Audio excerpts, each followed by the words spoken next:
Ya, bismillahirrahmanirrahim. Anak-anakku sekalian, alhamdulillah kita bisa ketemu lagi dalam pelajaran sejarah peradaban Islam dan sejarah kebudayaan Islam. Nah, kita masih tetap membahas tentang tradisi dan budaya Islam di Indonesia. Di antaranya sekarang yang kita bahas adalah tentang tradisi dan budaya Islam Sunda, begitu. Nah, tentu dalam pemahaman tradisi ini dalam bingkai kebudayaan. Jadi tradisi kita perdalam ada apa saja di Sunda itu, begitu. Jadi tidak lalu kita mencampur adukan pemahaman dulu. Yang jelas dari knowledge, pengetahuan kalian tahu bahwa di Sunda ini ada tradisi-tradisi itu. Oke, nah anak sekalian, apa saja tradisi di Sunda itu?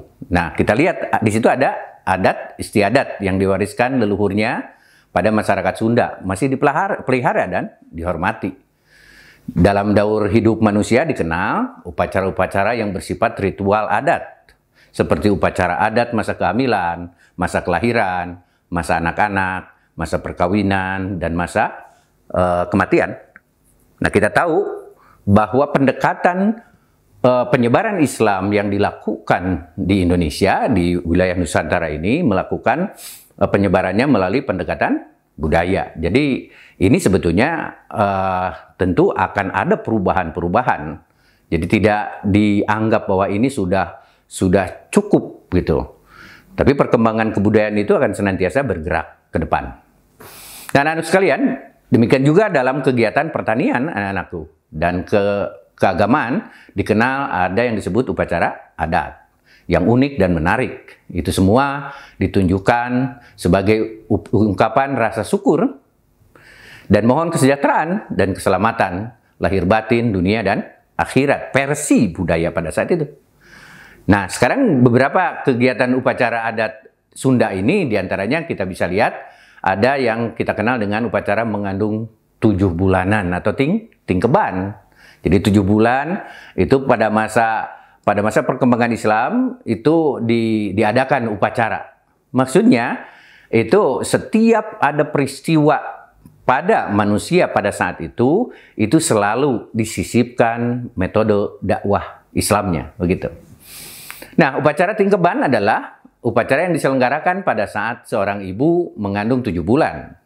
Jadi hal itu dilaksanakan agar bayi yang di dalam kandungan dan ibunya itu melahirkan akan selamat. Maka dilaksanakan upacara. Jadi upacara ini sudah sebetulnya proses upacaranya sudah ada. Hanya nanti dimasukkan isme-isme Islamnya sebagai metodologi dakwah untuk memberikan pengaruh terhadap masyarakat Hindu Buddha pada saat itu. Begitu. Nah, anak-anakku sekalian, tingkeban berasal dari kata tingkeb, artinya tutup begitu.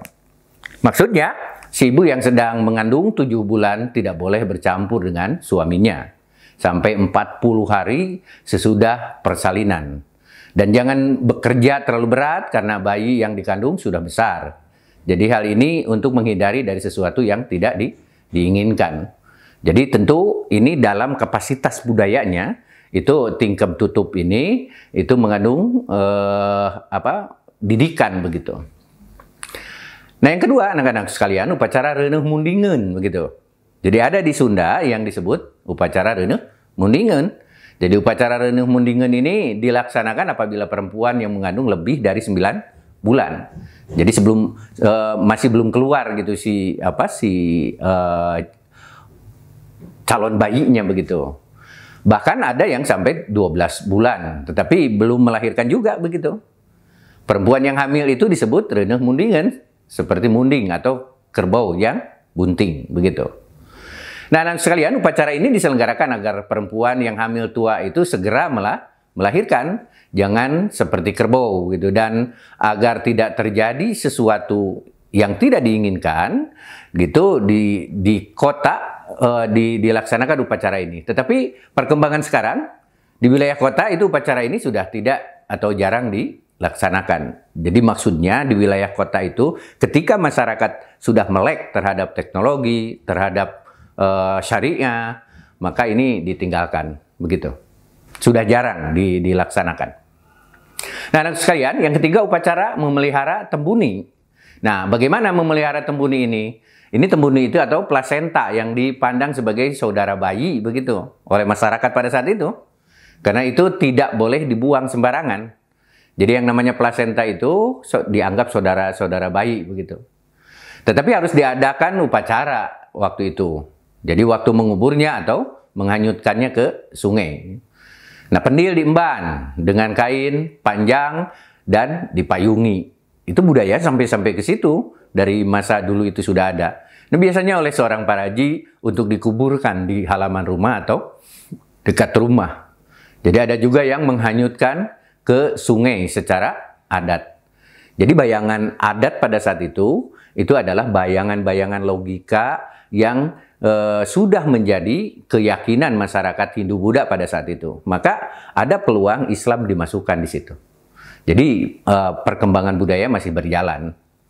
Nah, anak sekalian, yang keempat acara gusaran, upacara gusaran. Nah, gusaran adalah meratakan gigi anak perempuan dengan alat khusus. Jadi maksud upacara gusaran ini ialah agar gigi anak perempuan itu rata dan terutama agar nampak bertambah cantik. Jadi upacara gusaran dilaksanakan apabila anak perempuan sudah berusia 7 tahun. Nah, yang kelima anak-anak sekalian, upacara sepitan atau sunatan atau dalam bahasa Islam itu khitan ya, khitan. Nah, upacara sunatan khitanan dilakukan dengan maksud agar alat vitalnya bersih dari najis.